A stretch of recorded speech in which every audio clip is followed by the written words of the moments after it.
Any practice of medicine and research in the tropics requires a new examination into the cause and nature of disease, and in terms of treatment, a different concept regarding the indigenous people and the application of medicine to their specific needs. More often than not, the freshly recruited medical worker learns that he must re-examine the relations between people and the relations to their environment that he had grown to accept as constants. The climate, in all its aspects, creates conditions often completely different from those known to the uninitiated worker. The important issue of malnutrition and its direct and indirect relationships to disease may lead him to an analysis of agricultural problems. The way of life of the indigenous people may be so foreign to him that he must virtually become psychologist, anthropologist, and social worker. On the other hand, the prevalence of insect-borne parasitic diseases makes imperative a knowledge of the basic biological sciences. Thus, any study of tropical medicine must be prefaced by an emphasis on both the ecological nature of the region and the way of life of the people. In this instance, we will examine the practice of medicine and medical research in the Republic of Liberia. Liberia lies in the tropic zone on the west coast of Africa, stretching from a point 280 miles north of the equator to a point 650 miles north. The land level rises from the coastline to 4,000 feet in the mountain foothills, some 150 miles inland. Liberia has been aptly characterized as a watershed area. The annual rainfall ranges from a maximum of 200 inches along the coast to 70 inches upcountry. The numerous rivers and their tributaries overflow during the rainy season, when the temperature will fall to a low of 50 degrees. The annual mean maximum temperature is 86 degrees, the mean minimum is 71 degrees, and the average annual humidity is 82%. In the dry season, when the harmattan winds redden the sky with the sands of the North African deserts, the shade temperature rises to the high 90s.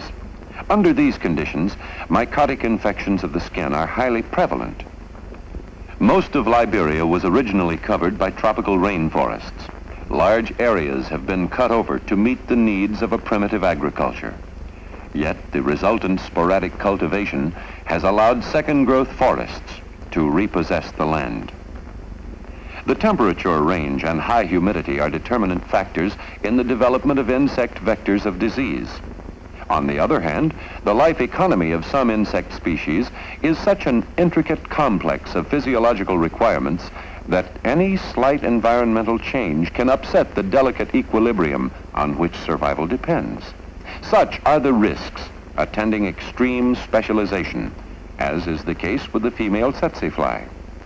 In the reproductive cycle, the most specific of conditions are required: a permanent stream of water, a sandy bank into which she inserts the larvae, a fairly constant temperature, and a low canopy of vegetation producing nearly 100% humidity. In those areas of Liberia where the heavy jungle growth has been replaced by commercially productive rubber trees with their high branches and thin foliage, the tsetse fly has disappeared. Many of the people's daily functions of survival constitute mechanisms by which they are exposed to parasitic infection.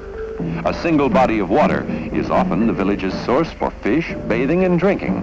Thus, they come in contact with many of the insect and snail vectors.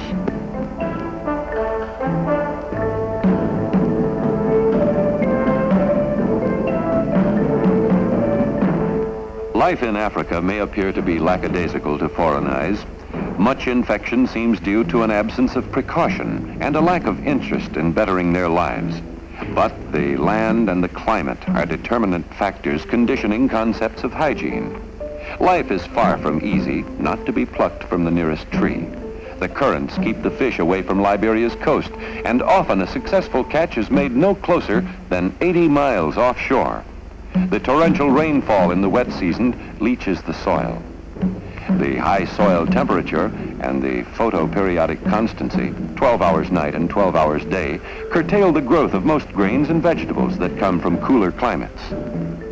When rice and cassava are to be planted, the heavy forest must be cut down. Without fertilization, each crop of rice exhausts the already weakened soil. As it must lie fallow for 6 years, new jungle areas must be cleared. Then, at the end of the 6-year period, the original plot is covered with scrub. The cycle begins anew, and the laborious cutting back of the jungle never ceases. The dearth of protein is compounded by the unsuitability of the soil to support forage crops and the presence of various livestock diseases, including trypanosomiasis. With arrow or gun, the hunter finds little success, for as small as the Liberian population is, it has grown beyond the limit of its diminishing forests to support wild game.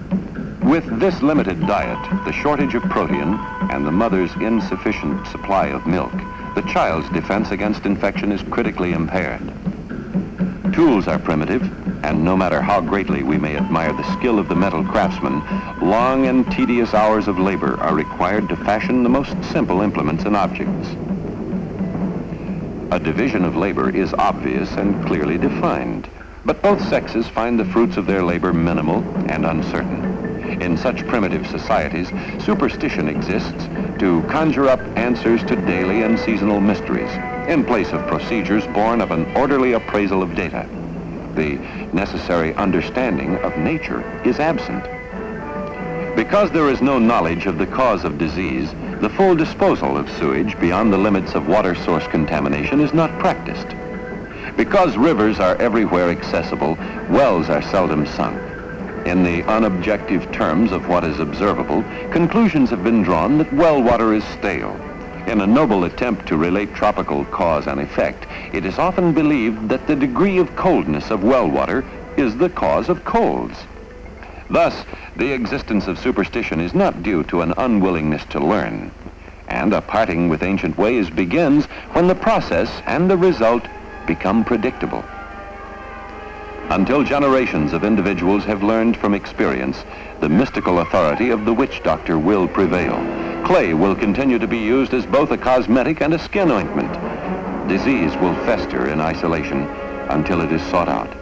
And no matter how friendly is the image of the friendly devil dancer, he will for some time continue to represent the equation between primitive man's lack of knowledge and nature's apparent caprice-like behavior. Against this background of primal need, research and medical organizations and agencies are at work in Liberia, scraping away the surface of myth, building anew on the solid ground of need and objective understanding of scientific process.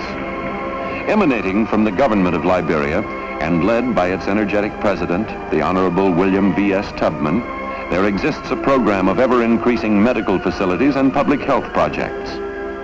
The National Public Health Services, under the direction of Dr. J.N. Togba, provides and operates hospitals, dispensaries, and conducts training programs for nurses, technicians, and sanitarians.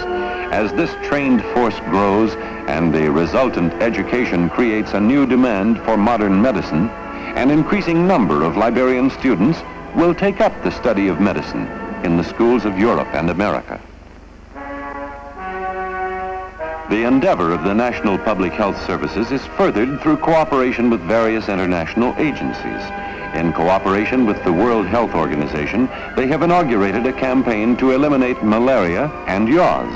And with the United States International Cooperation Administration, they are conducting a program of technical training in addition to an anti-malaria campaign. Among the first medical efforts in Liberia were those of the various denominational missions. In the almost completely isolated villages, long before the penetration of roads, they set up their hospitals and dispensaries. And the personal histories of these medical pioneers constitute a saga of man's faith, ingenuity, and unfaltering energy. A saga seldom equaled in the history of human dedication. Operating on another level of motive are the two large commercial operations in Liberia. The Firestone Plantations Company has been growing and processing rubber since 1926.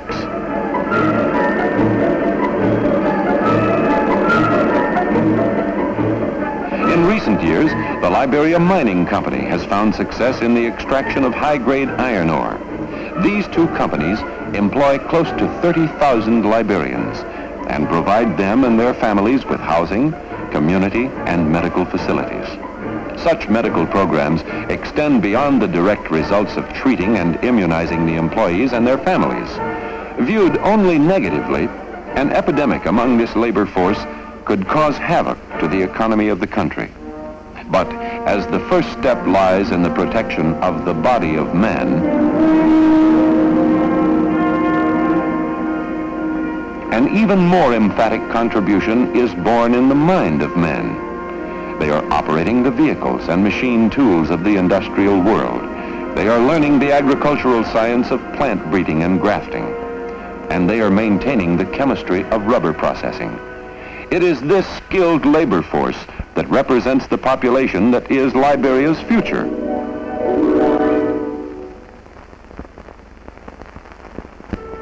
Analyzed positively in the light of these occupational developments, the Liberians' increasing dependence on and knowledge of the world of medicine becomes an attendant factor in Liberia's social and economic growth. Serving as the fulcrum of health and sanitation of the Firestone Plantations, 2 hospitals maintain over 200 beds, staffed by 11 physicians and 75 nurses, lab technicians, and orderlies.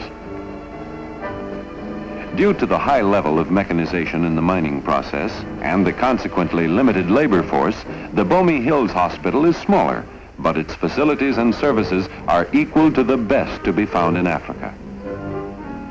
Bomi is especially plagued with a heavily silted water supply, and as a check on its modern filtration system, a bacteria count is maintained at all major distributive points. In both operations, prevention takes precedence over treatment.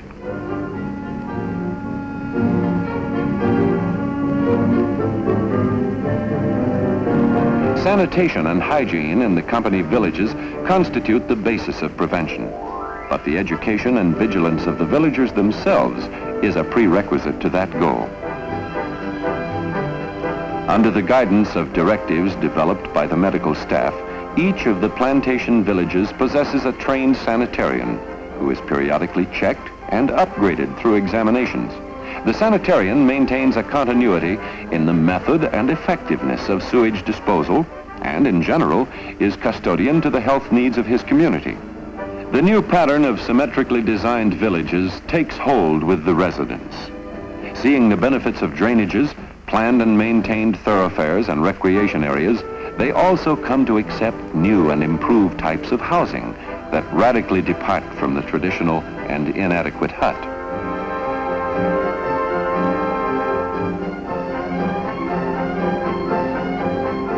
As the changing seasons bring changes in the density and species of insect vectors, insecticide spraying teams move through the villages. And even with new residents who have had little experience with medicine and no knowledge of the relationship between insect vectors and disease, the very elimination of the pests from the houses represents a newfound peace.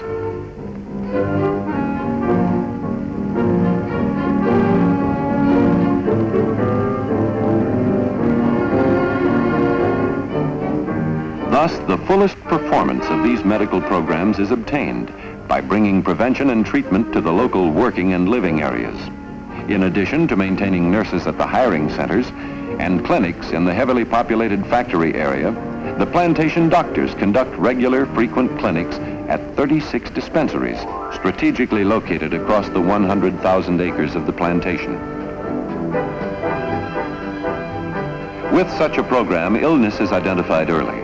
Guidance in the diet and care of the newborn is provided, and the people learn that the practice of modern medicine is a methodical procedure, composed of objective knowledge and requiring only their understanding and cooperation. They learn that the results of modern medicine tend to be orderly and stable, and non-violent and non-dramatic, in contrast to the life or death prescription of the country medicine man. Basic to all this activity, on both the public and private level, is research. In that singular interest, the Liberian Institute of the American Foundation for Tropical Medicine was in 1946 incorporated in the state of New York as a private, non-profit organization. In 1951, on a land grant from the government of Liberia, the present structures were completed with funds provided by Harvey S. Firestone, Jr. as a memorial to his father. Support of the Institute comes from annual gifts made by American business corporations operating in the various tropical areas, including Liberia, and by research grant funds provided by the United States Public Health Service. The Institute's basic goal is to contribute to the more successful prevention and treatment of tropical disease. In such terms, it has successfully endeavored to fulfill a 4-point program.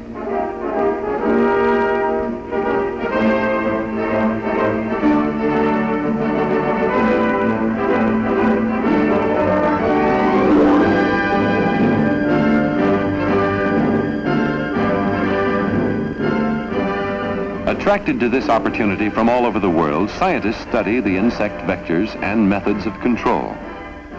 While an outpatient clinic is maintained by the Institute, the nearby plantation hospital sets aside beds for Institute case studies requiring hospitalization. Numerous villages serve as laboratories of treatment and control, and throughout Liberia, the Institute carries out collaborative projects with such groups as American universities, the World Health Organization, and the United States Public Health Service. In view of the variety and density of tropical disease, all of Liberia is available for medical study.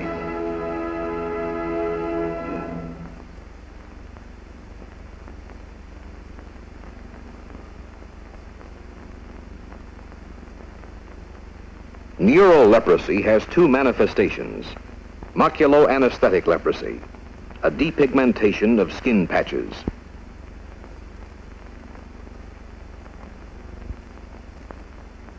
and mutilization with loss of digits.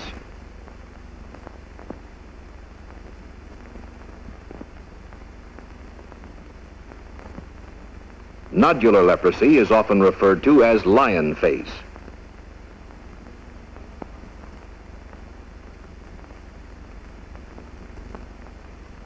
In Liberia, there are several leprosaria, supported by the National Public Health Services and various missions.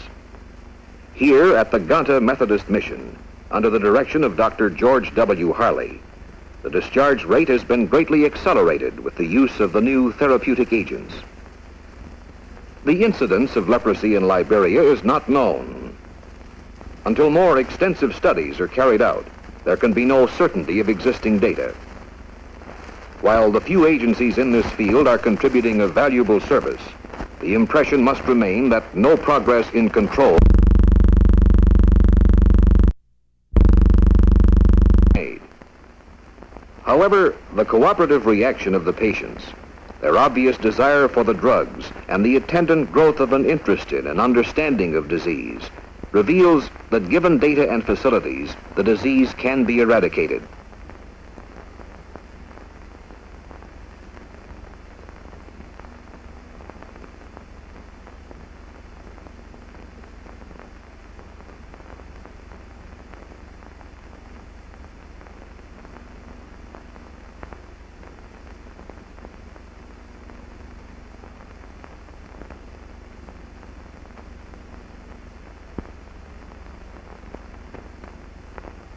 Yaws is widely prevalent among the Liberian population.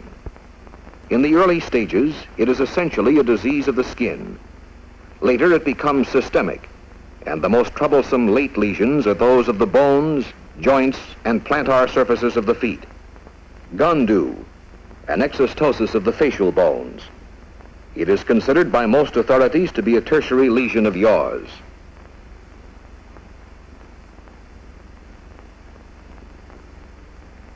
Plantar or crab yaws. This condition, which is characterized by the development of papillomata under the thick skin of the sole, is very painful. Eventually, the overlying skin breaks down and ulcers form. Because it is highly contagious, the disease is one of the most difficult to eradicate, and the incapacitating degree of pain causes a heavy loss to the manpower of the country.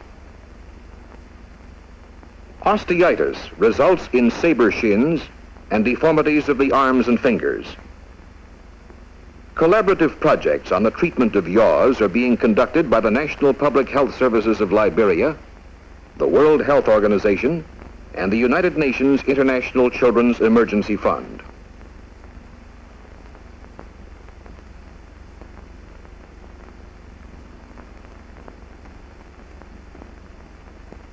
filarial worm is transmitted by a species of fly of the genus Simulium, commonly called the black fly, which breeds in rapidly flowing streams.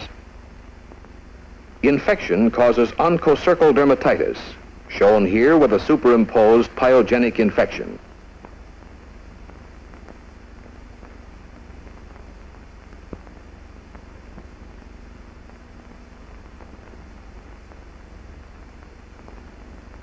And fibrous nodules, and in some instances, eye lesions. Here, a nodule in the pelvic region is being removed.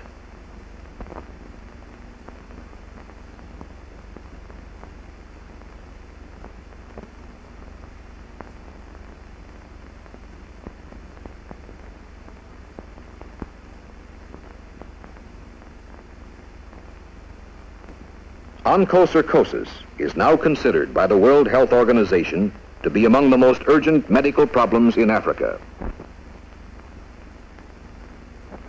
Bancroft's filariasis is due to a filarial worm parasite, Ulceraria bancrofti, which invades the lymphatic system. It is transmitted by a number of mosquito species very prevalent in Liberia. It is this parasite that gives rise to elephantiasis.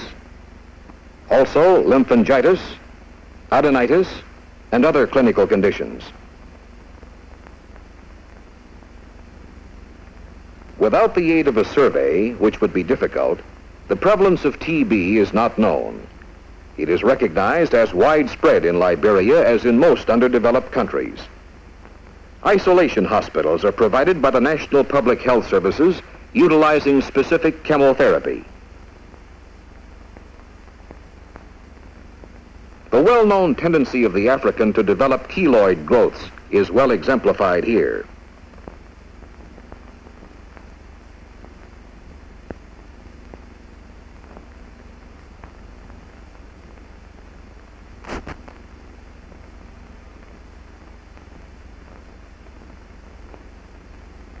Part of the growth was surgically removed, and it can be seen as recurring around the edges of the excision.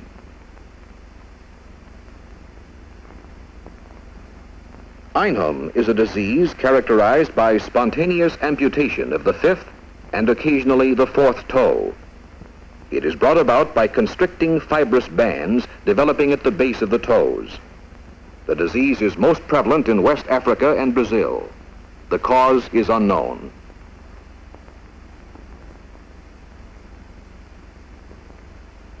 Ulcerative processes of the skin, especially on the legs, are very common and in some instances difficult to cure.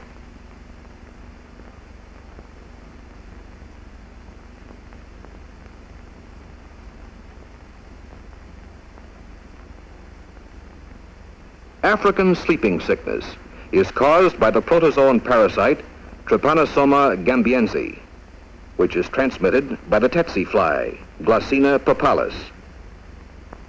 In its late stages, the disease is characterized by disorders of the central nervous system, usually resulting in lethargy and a stuporous condition. However, the hyperreactivity shown by this patient can also occur.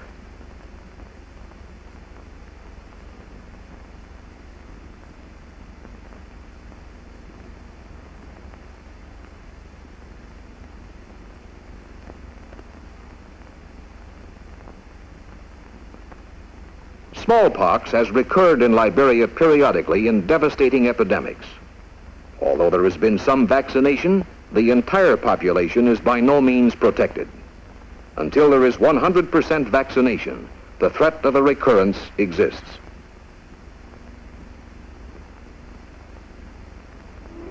The research work of the Liberian Institute of the American Foundation for Tropical Medicine extends beyond its 15 labs, lab animal houses, and workshops. All Liberia is its laboratory.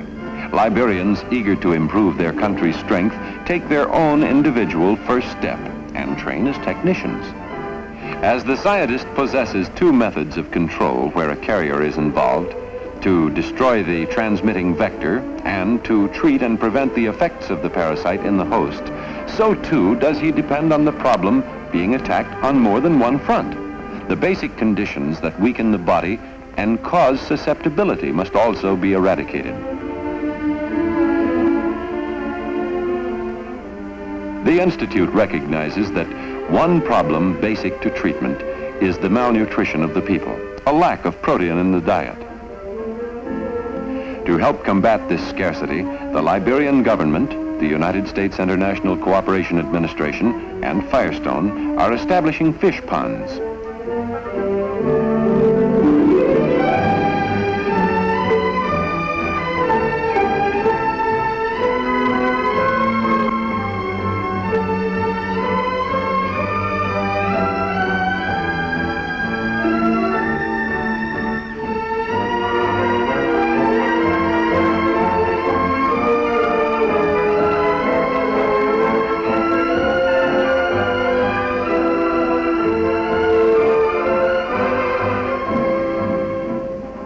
The creation of such a supply of protein for each inland village is the final goal.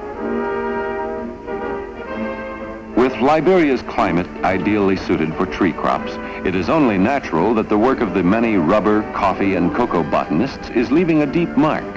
Taking advantage of this profound cultural wedge, an ICA agronomist shows a tribal chief the increased resistance and productivity of a new variety of palm nut tree, the oil of which is an important food source.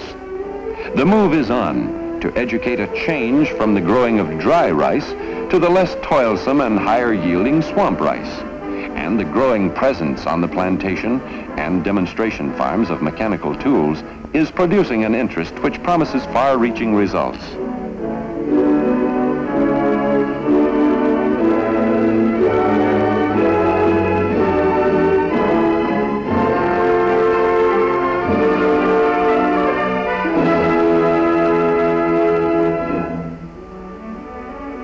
On the medical side of health, by drug and surgery, the stories of scientific treatment emanate from the plantation hospitals to display a folklore of magic, a tale spellbinding with its facets of sleep-producing aromas, painless incisions, and quick recovery. With such an enviable social position, the physician gains an opportunity to begin at the beginning, and the expectant mothers look forward to the scheduled prenatal clinics. But to the continued progress of this activity, research is always fundamental. In the malaria work of the Liberian Institute, a complete knowledge of the life habits of mosquito vectors and their relation to malaria is an essential prerequisite to the establishment of a control program. In the laboratory, thousands upon thousands of mosquitoes are annually reared and used in a variety of studies, including experimental infections and the determination of the genetic factors in acquired tolerance to insecticides. To determine the fluctuations in species population and density throughout the year, collecting trips are made daily to numerous localities over extended periods. To attract and capture the mosquitoes, teams of collectors set up portable hut traps in which they spend rather fitful nights.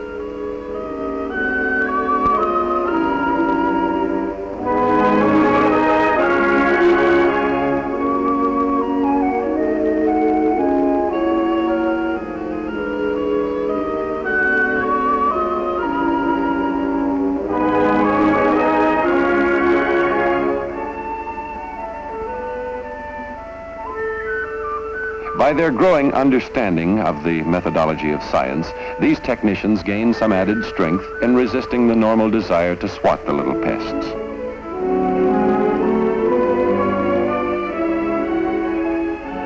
Schistosomiasis, or bilharzia, is prevalent in large areas of Liberia.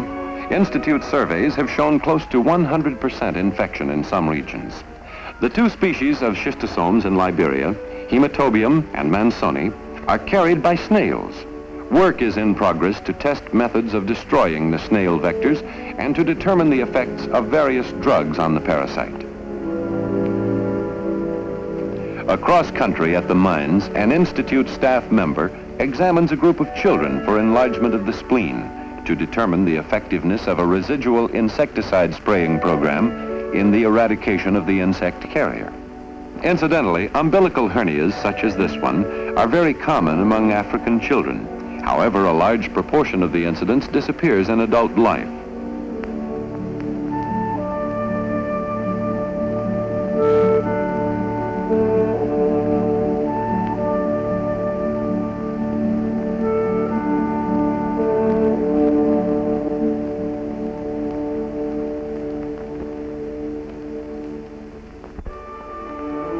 Trypanosomiasis, sleeping sickness, is another disease prevalent in Liberia. The incidence, however, is not known. On a tour up country, the Institute's director, Dr. Max Miller, pays a visit to the clan chief of a group of villages to secure his cooperation and permission in locating cases of the disease. Old acquaintances exchange gossip, news of local crop conditions traded for a report on a local youngster working as an Institute technician.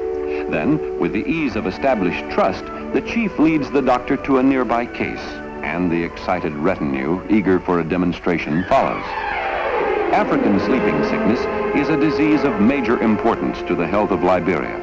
The Institute's work at the present time is mainly restricted to the testing of drugs and a limited surveying of the incidence of infection.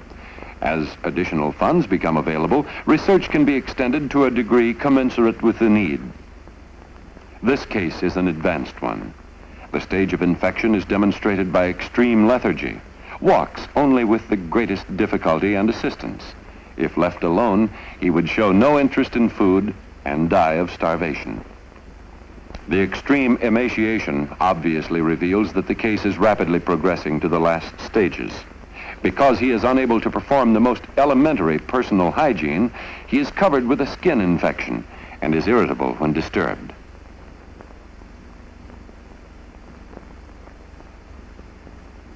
An experiment in administering a malarial drug and the consequent blood surveys moves into its 9th month. 2 groups of villages serve the investigation. All the population of 1/2 the villages have been given monthly suppressive doses of anti-malarial drugs, while the population of the other half have taken placebos, sugar pills. At the time of drug administration, a survey is made to determine the malaria parasite rate in the entire population group.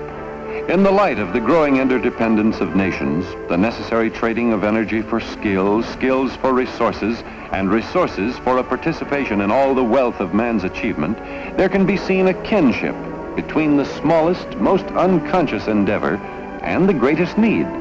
Although the success of the survey is dependent on the village receiving the suppressives, it is no less indebted to the people taking placebos.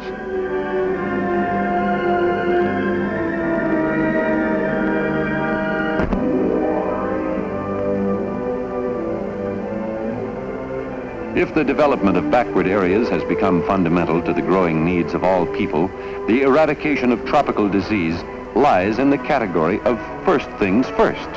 As evidence of the Liberian Institute's function, facility, and opportunity to this end, scientists from all over the world are drawn to it. They work in a country that is friendly to our concept of human dignity. For the Institute's very existence provides the example of American business abroad contributing to the health of man. By its ready acceptance of change when the benefits are clear, the population reveals its desire to progress. And the government, too, is anxious to make a dynamic contribution because it recognizes that it cannot increase its voice among the nations by only clipping the coupons of the country's growing wealth. With this wealth of opportunity and cooperation, it is easy to see the pattern necessary in the development of the backward areas.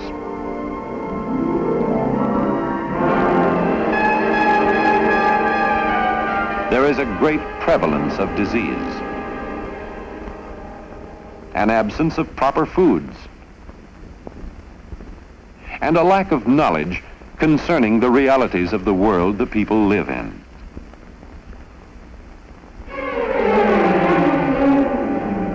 Cure the disease.